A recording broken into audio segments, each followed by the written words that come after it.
Hi everyone.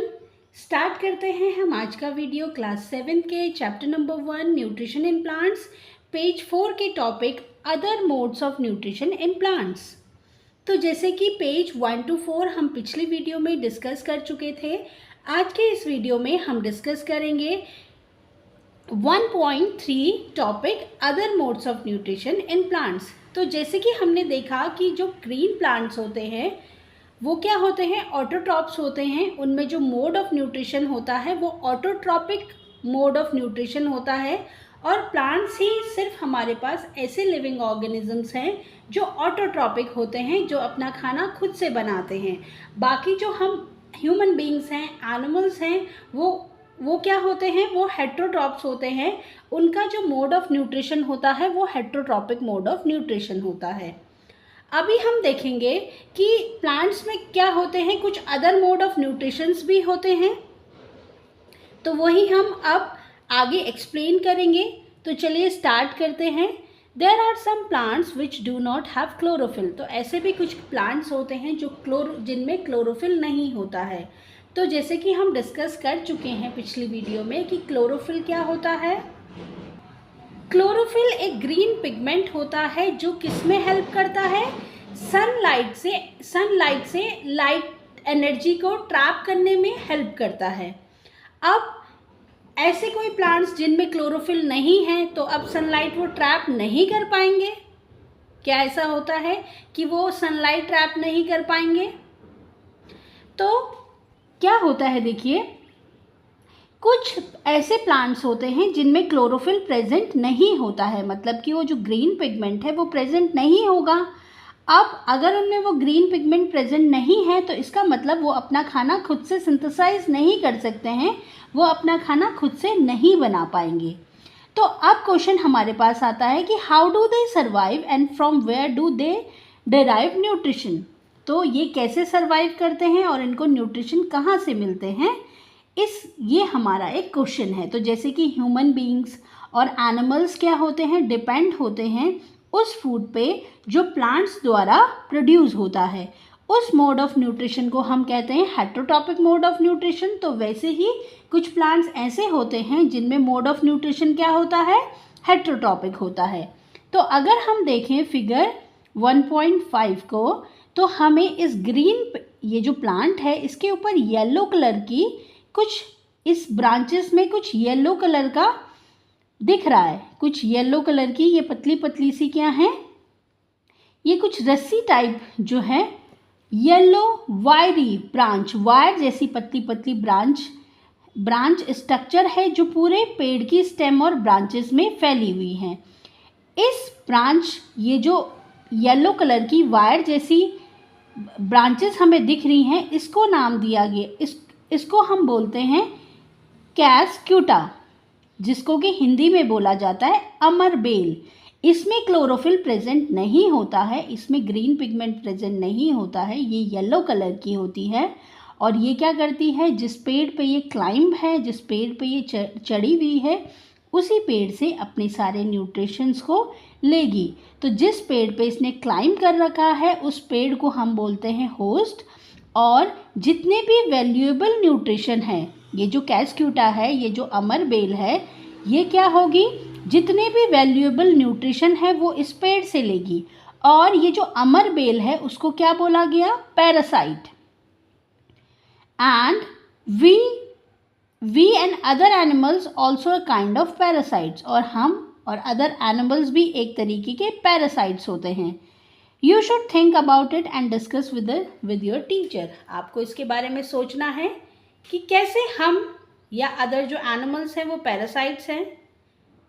अब actually अगर हम डिस्कस करें पैरासाइट्स के बारे में, तो पैरासाइट्स क्या होते हैं, जब हम अपना भोजन दूसरे किसी जीव से, दूसरे किसी प्लांट से या दूसरे किसी जीव से, कोई जीव जंतु है उससे हम अपना वैल्यूएबल न्यूट्रिशन लेते हैं और हम क्या हैं, हार्मफुल हो जाते हैं उस जीव के लिए जिस पे हम डिपेंड है, जिससे हम अपनी वैल्यूएबल न्यूट्रिशन ले रहे हैं।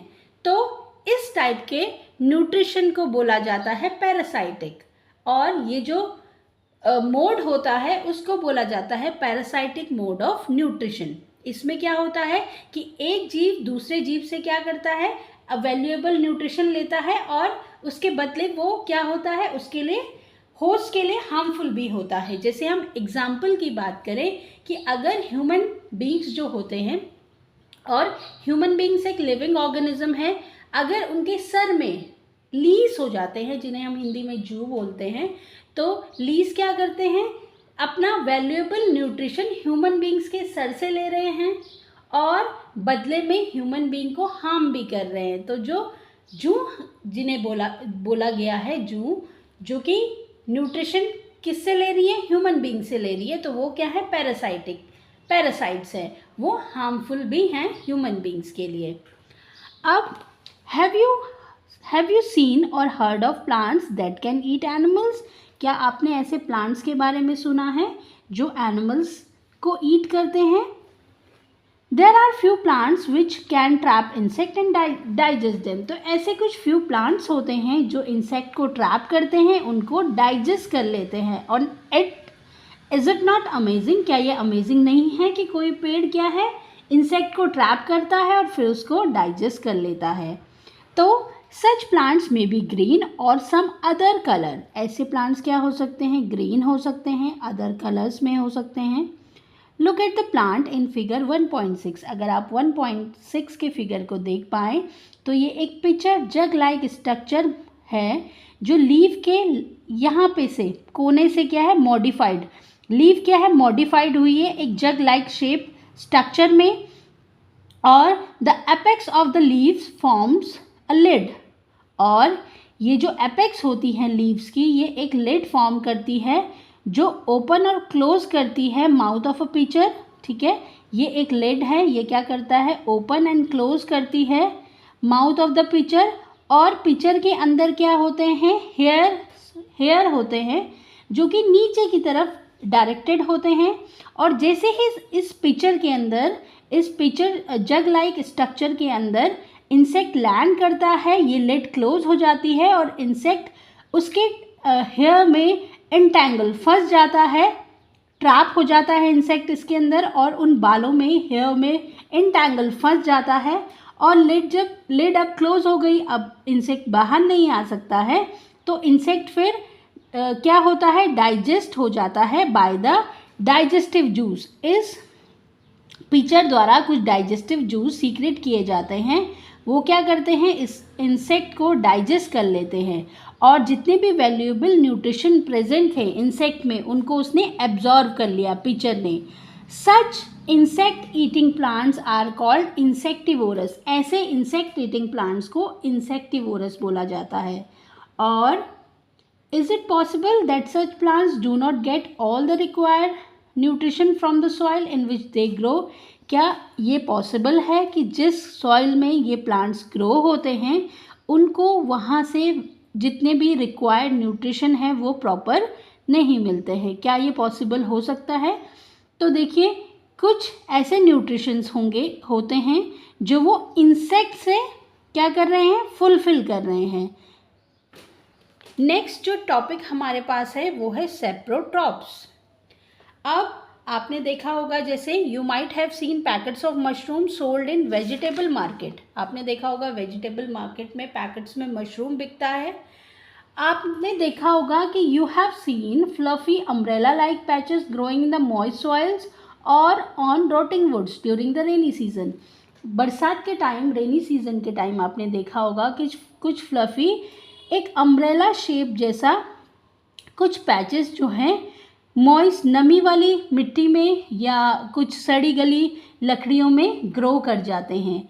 अब हम पढ़ेंगे उनके बारे में कि what type of nutrients they need to survive. किस टाइप के न्यूट्रिएंट्स उनको सर्वाइवल के लिए चाहिए होते हैं और उनको ये सब न्यूट्रिशन कहाँ से मिलते हैं। चलिए देखते हैं एक्टिविटी 1.2। इसमें हमें क्या करना है, take a piece of bread and moisten it. हमें एक ब्रेड का पीस लेना है, उसको पानी से गीला कर देना है। अब उसको हमें मॉइस्ट वार्म प्लेस में 2 से 3 दिन तक रखना है, अंटिल जब तक उसमें कुछ फ्लफी पैचेस अपीयर ना हो। जैसे कि आपको फिगर 1.8 में दिख रहा है, ये ब्रेड है, इसमें कुछ फ्लफी फ्लफी पैचेस अपेयर हो रहे हैं। क्या कलर है इन पैचेस का? इन पैचेस को हमें माइक्रोस्कोप या मैग्नीफाइंग ग्लास के नीचे देखना है और ऑब्जर्वेशंस को नोटबुक में लिखना है।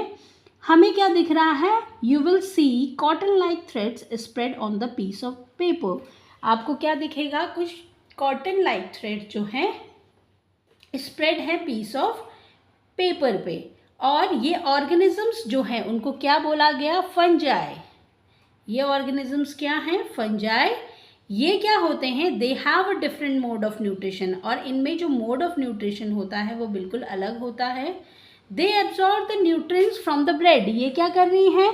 जितने भी इनको न्यूट्रिएंट्स चाहिए उनको ब्रेड से एब्जॉर्ब कर रही हैं।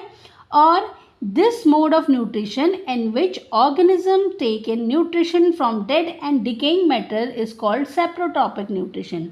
अब इस टाइप के न्यूट्रिशन जहाँ पे ऑर्गेनिजम्स क्या करते हैं, जितना भी उनको न्यूट्रिएंट्स चाहिए वो कहाँ से ले रहे होते हैं? डेड या डिकेइंग मैटर से ले रहे होते हैं।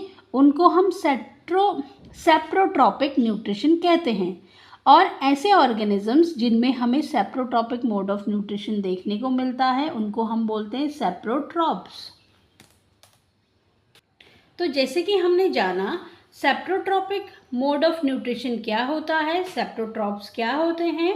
तो सैप्रोट्रॉपिक न्यूट्रिशन को अगर हम देखें तो क्या होता है सैप्रोट्रॉपिक न्यूट्रिशन? ये इसमें क्या होता है, इस मोड ऑफ न्यूट्रिशन में क्या होता है, जो ऑर्गेनिजम्स होते हैं वो अपने न्यूट्रिएंट्स कहाँ से ले रहे होते हैं? डेड एंड डिकेइंग मैटर से ले रहे होते हैं। और इस टाइप के ऑर्गेनिजम्स जिनमें हमें सैप्रोट्रॉपिक मोड ऑफ न्यूट्रिशन देखने को मिलता है उनको सैप्रोट्रॉप्स कहते हैं। अब जो फंजाई है वो पिकल्स में अचार, leather, clothes and other article that are left in hot and humid weather for a long time। अगर हमें घर में हमने अचार देखा होगा, लेदर, क्लोथ्स कपड़ों में, या कुछ ऐसे आर्टिकल्स जिनको लंबे समय तक हॉट या ह्यूमिड वेदर में काफ़ी लंबे समय तक रख दिया जाता है, वहाँ पे फंजाई ग्रो कर जाती है। और रेनी सीजन में आपने देखा होगा कि बहुत ज़्यादा चीज़ें स्पॉइल होती हैं, बहुत जल्दी वो सड़ जाती हैं। अब आपको क्या करना है? Ask your parents about the meaning of fungi in your house.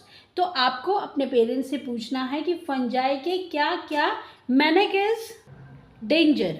Manic means होता है डेंजर, तो क्या क्या इसके हार्मफुल इफेक्ट्स या खतरे हैं, ये आपके घर में ये आपको अपने पेरेंट्स से डिस्कस करना है, उनसे पूछना है। अब the fungal spores are generally present in the air. अगर हम देखें हमारे जो एयर है उसमें फंगल स्पोर्स प्रेजेंट होते हैं, और जब वो लैंड करते हैं वेट एंड वार्म थिंग्स पे तो ये जर्मिनेट कर जाते हैं, ये ग्रो कर जाते हैं। Now can you figure out how we can protect our things from getting spoil. अब कैसे आप अपने, अगर देखिए एटमॉस्फेयर में फंजाई प्रेजेंट है, एयर में जो है फंजाई प्रेजेंट है, जैसे ही उनको वेट एंड वार्म थिंग्स मिलेंगी तो वो जर्मिनेट करना शुरू करेंगे, वो ग्रो करना शुरू कर देंगे। तो अब हम अपनी चीज़ों को स्पॉइल होने से कैसे बचाएंगे, क्योंकि फंजाई क्या करेगा, उस जिस चीज़ में ग्रो करेगा उस चीज़ को स्पॉइल कर देगा। तो कैसे हम उनको बचाएंगे ये हमें फिगर आउट करना है। तो चलिए डिस्कस करते हैं। देखिए कि हम कैसे अपनी चीज़ों को स्पॉइल होने से बचा सकते हैं, कैसे हम फंजाई से चीज़ों को बचा सकते हैं। तो देखिए आपने देखा होगा कि जब बरसात होती है रेनी सीजन्स में, चीज़ें क्या होती है, जल्दी से बहुत जल्दी उनमें सीलन आ जाती है। अगर हम फूड प्रोडक्ट्स की बात करें, अगर हमने कोई चिप्स खाया, नमकीन, बिस्किट खाया और पैकेट को खुला रख दिया तो बहुत जल्दी उसमें मॉइस्चर आ जाता है। तो इस चीज़ से उसको बचाने के लिए, मॉइस्चर आ जाता है तो अगर मॉइस्चर बहुत लंबे समय तक, अगर कुछ लंबे समय तक रहेगा तो उसमें क्या होगा, फंजाई बहुत जल्दी ग्रो कर जाएगी। तो रेनी सीजन में ऐसा ज़्यादा देखने को मिलता है। और फंजाई क्या करेगी, बहुत जल्दी ग्रो भी कर जाती है, क्योंकि उसको वेट एंड वार्म, अगर उसको फेवरेबल कंडीशन मिल गया, मॉइस्चर मिल गया तो क्या करेगी, बहुत जल्दी से ग्रो करेगी। तो हमें कैसे बचाना है अपनी चीज़ों को, एक तो हमें प्रॉपर स्टोरेज कर लेना है चीज़ों को एयर टाइट कंटेनर में, उनको हम सनलाइट दिखा सकते हैं ताकि जो मॉइस्चर है वो उसमें ना रहे, वो सूख जाए। कंट्रोल करना है मॉइस्चर को, हाइजीन को अच्छा रखना है और पानी को इकट्ठा नहीं होने देना है, क्योंकि पानी जब इकट्ठा होता है तब भी फंजाई ग्रो करती है। इससे हम क्या कर सकते हैं, फंजाई को जर्मिनेट होने से, ग्रो होने से रोक सकते हैं। नेक्स्ट हमारे पास है some organism live together and both share both shelter and nutrients. This relationship is called symbiosis. अब कुछ ऑर्गेनिजम्स क्या होते हैं, एक साथ रहते हैं और अपने शेल्टर और न्यूट्रिएंट्स को शेयर करते हैं। इस टाइप के रिलेशनशिप को बोला जाता है symbiosis. For example, certain fungi lives inside the roots of plants. The plants provide nutrition to the fungus. देखिए, कुछ ऑर्गेनिजम्स एक साथ रहते हैं, वो अपना शेल्टर और न्यूट्रिएंट्स को शेयर करते हैं। इस टाइप के रिलेशनशिप को सिम्बायोसिस बोला गया और ये हमें कहाँ देखने को मिलता है, फंजाई। कुछ फंजाइज ऐसी होती हैं जो रूट ऑफ प्लांट्स के अंदर रहती हैं और प्लांट्स क्या करते हैं, उसको ज़रूरी न्यूट्रिएंट्स देते हैं फंगस को, और इन रिटर्न फंगस क्या प्रोवाइड करती है उसको, प्लांट्स को वाटर एंड सर्टेन न्यूट्रिएंट्स। अगर हम बात करें इन ऑर्गेनिजम्स जिसको हम लिचेंस बोलते हैं, ये एक क्लोरोफिल कंटेनिंग पार्टनर है जिसमें कि एक एल्गा होता है, दूसरा फंगस होता है। ये दोनों एक साथ रहते हैं and the fungus provide shelter. Fungus क्या करती है, shelter, water and minerals provide करती है एल्गा को, और इन रिटर्न एल्गा क्या प्रोवाइड करती है, क्योंकि एल्गा क्या करता है, खुद से खाना बनाता है, तो इन रिटर्न वो उसको खाना देती है फंगस को। तो ये है सिम्बायोसिस। इसमें क्या होता है, दोनों ही जो ऑर्गेनिजम्स हैं, अगर हम लिचेंस में बात करें फंगस एंड एल्गा की, तो दोनों ही क्या कर रहे हैं, अपने शेल्टर को, अपने फूड को शेयर कर रहे हैं। अभी अगर हम डिफरेंस देखें सिम्बायोसिस और पैरासाइटिक में, तो क्या होता है, सिम्बायोसिस में क्या होता है, शेयरिंग होती है, शेल्टर एंड न्यूट्रिशन की। दोनों अगर साथ में रह रहे हैं तो वो अपने शेल्टर को, अपने न्यूट्रिएंट्स को शेयर कर रहे हैं, दोनों ही एक दूसरे का फ़ायदा ले रहे हैं, नुकसान किसी को नहीं हो रहा है। लेकिन अगर हम बात करें पैरासाइटिक की, जिसमें हमने एग्जाम्पल लिया था जू एंड ह्यूमन बॉडी का, तो उसमें क्या होता है, ह्यूमन बॉडी के लिए जू जो होता है हार्मफुल होता है। यूज़फुल किसके लिए था, जू के लिए, वो ज़रूरी न्यूट्रिएंट्स ह्यूमन बॉडी से ले लेता है, लेकिन इन रिटर्न जू जो है ह्यूमन बॉडी को कुछ नहीं दे रहा है। तो इस पैरासाइटिक में क्या होता है, होस्ट के लिए हार्मफुल होता है, लेकिन सिम्बायोसिस में दोनों ही म्यूचुअल रिलेशनशिप में रहते हैं, दोनों ही एक दूसरे को फ़ायदा देते हैं। लेकिन पैरासाइटिक में होस्ट के लिए क्या होता है, जैसे कि हमने बात करी थी अमर बेल की और दूसरे होस्ट प्लांट की, ग्रीन होस्ट प्लांट जो था, तो होस्ट प्लांट से क्या है, जरूरी न्यूट्रिएंट्स अमर बेल तो ले रही है, लेकिन इन रिटर्न अमर बेल उस ग्रीन प्लांट को कुछ नहीं दे रहा है। तो इसमें क्या होता है, one is harmful for other. तो ये डिफरेंस है पैरासाइटिक एंड सिम्बायोसिस में। अब now next topic is 1.5 how nutrients are replenished in soil. अब किस तरीके से जो सॉलिड्स होते हैं वो रिप्लेनिश्ड होते हैं सॉइल में, ये हम इस टॉपिक में पढ़ने वाले हैं। तो चलिए देखते हैं कि कैसे सॉइल में ये जो ज़रूरी न्यूट्रिएंट्स हैं वो रिप्लेनिश्ड हो रहे हैं। तो अगर हम देखें कि जो वर्ड रिप्लेनिश्ड है उसका क्या मतलब होता है। रिप्लेनिश्ड मतलब कि जैसे कोई न्यूट्रिएंट्स है, अगर हम बात करें नाइट्रोजन की, कोई न्यूट्रिएंट है नाइट्रोजन जो सॉइल में प्रेजेंट है, अभी वो ख़त्म हो रहा है, तो फिर उसको दोबारा भरना, इट्स रिप्लेनिश्ड। तो किस तरीके से न्यूट्रिएंट्स, ज़रूरी न्यूट्रिएंट्स दोबारा जो है रिप्लेस होके आते हैं सॉइल में, वो किस तरीके से आते हैं वो हम इस टॉपिक में पढ़ने वाले हैं। तो have you seen farmer spreading manure और फर्टिलाइजर इन द फील्ड्स और the gardeners using them in lawns और इन पॉट्स। तो आपने देखा होगा कि जो फार्मर्स होते हैं वो खेतों में या फील्ड्स में क्या कर रहे होते हैं, मैन्योर या फर्टिलाइजर्स डाल रहे होते हैं, गार्डनर्स लॉन में डाल रहे होते हैं या पॉट्स में डाल रहे होते हैं। तो do you know why this is done? क्या आपको पता है ये क्यों किया जाता है? तो जैसे कि आपने पढ़ा है कि प्लांट्स क्या करते हैं, एब्जॉर्ब करते हैं minerals and nutrients from the soil. Plants क्या कर रहे हैं, सॉइल से मिनरल एंड न्यूट्रिएंट्स को एब्जॉर्ब कर ले रहे हैं। अब क्या होता है, जब प्लांट्स एब्जॉर्ब कर लेगा सॉइल से, तो सॉइल में उसकी जो अमाउंट है वो कम होती जाएगी, डिक्लाइन होती जाएगी। डिक्लाइनिंग मीन्स कम होना, उसकी जो अमाउंट है वो कम होती जाएगी। तो फर्टिलाइजर्स और मैन्योर्स जिनमें कि न्यूट्रिएंट्स होते हैं, जैसे कि नाइट्रोजन, पोटेशियम, फॉस्फोरस, ये सब जो जिनमें होते हैं, मतलब कि वो फर्टिलाइजर्स जो नाइट्रोजन, पोटेशियम, फॉस्फोरस रिच होते हैं, इन न्यूट्रिएंट्स को टाइम टू टाइम ऐड किया जाता है सॉइल में, ताकि सॉइल को रिच बना सके। अब we can grow plants and keep them healthy. हम प्लांट्स को तभी ग्रो कर सकते हैं या तभी कोई हेल्दी प्लांट ग्रो होगा जब उसमें न्यूट्रिएंट्स की रिक्वायरमेंट पूरी होगी। अगर किसी प्लांट को सॉइल से कोई न्यूट्रिएंट नहीं मिल पा रहा है, तो मे बी वो प्लांट क्या है, उस प्लांट में उस न्यूट्रिएंट की कमी रह जाएगी और वो उतनी अच्छी तरीके से ग्रो नहीं कर पाएगा। यूजुअली जो क्रॉप प्लांट्स होते हैं वो बहुत ज़्यादा नाइट्रोजन एब्जॉर्व करते हैं, और सॉइल क्या होती है, डिफिशिएंट मतलब कमी आ जाती है सॉइल में नाइट्रोजन की।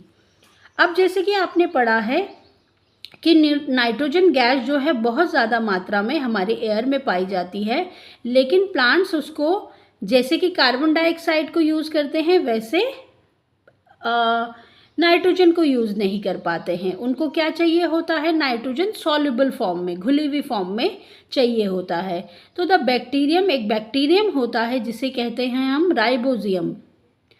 ये क्या करता है, एटमॉस्फेरिक नाइट्रोजन को लेता है और उसको फिर यूजेबल फॉर्म में क्या करता है, कन्वर्ट करता है। बट ये जो राइबोजियम होते हैं ये अपना खाना खुद से नहीं बनाते हैं। ये कहाँ रहते हैं, आपने देखा होगा कि कुछ प्लांट्स जो होते हैं उनमें नोड्यूल्स होते हैं, तो they often lives in roots of gram.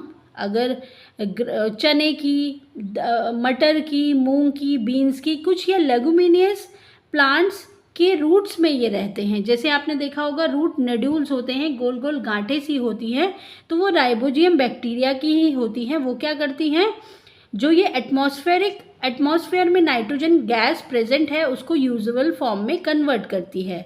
In return plant क्या करता है, इस राइबोजियम को फूड और शेल्टर देता है।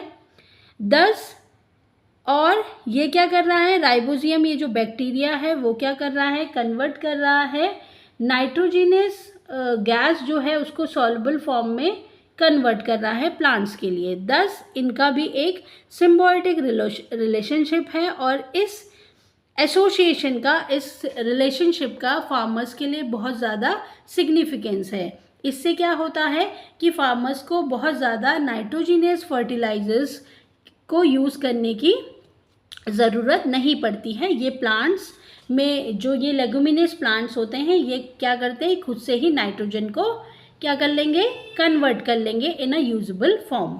जहाँ पे कि आपने देखा होगा लेगुमिनस प्लांट्स ज़्यादा ग्रो होंगी, वहाँ पे आपको ज़्यादा क्या करने की ज़रूरत नहीं पड़ेगी, ज़्यादा उस फर्टिलाइजर्स को यूज़ करने की ज़रूरत नहीं पड़ेगी जो नाइट्रोजन रिच होगा। तो जितनी most of the dals, pulses जो होती हैं वो लेगुमिनस प्लांट से ही ऑब्टेन्ड होती है। अब इस चैप्टर में हमने पढ़ा कि मोस्टली जो प्लांट्स होते हैं वो ऑटोट्रॉप्स होते हैं, मीन्स कि वो अपना खाना खुद से बनाते हैं, वो किसी और पे डिपेंड नहीं है। कुछ प्लांट्स पैरासाइटिक भी होते हैं और कुछ सेप्रोट्रॉपिक भी होते हैं। ये अपना खाना कहाँ से बना रहे हैं, पैरासाइटिक मीन्स दूसरे एनिमल्स पे या दूसरे प्लांट्स पे डिपेंड है। Saprotrophic means dead and decaying organism पे डिपेंड है। तो और एनिमल्स को कैटेगराइज किया हेटेरोट्रॉप्स में, क्योंकि वो तो दूसरे प्लांट्स और एनिमल्स पे ही डिपेंड हैं। और कुछ प्लांट्स को हमने क्या बोला था, इंसेक्टिवोरस प्लांट्स, इनको पार्शली हेटेरोट्रॉप्स भी बोला जाता है।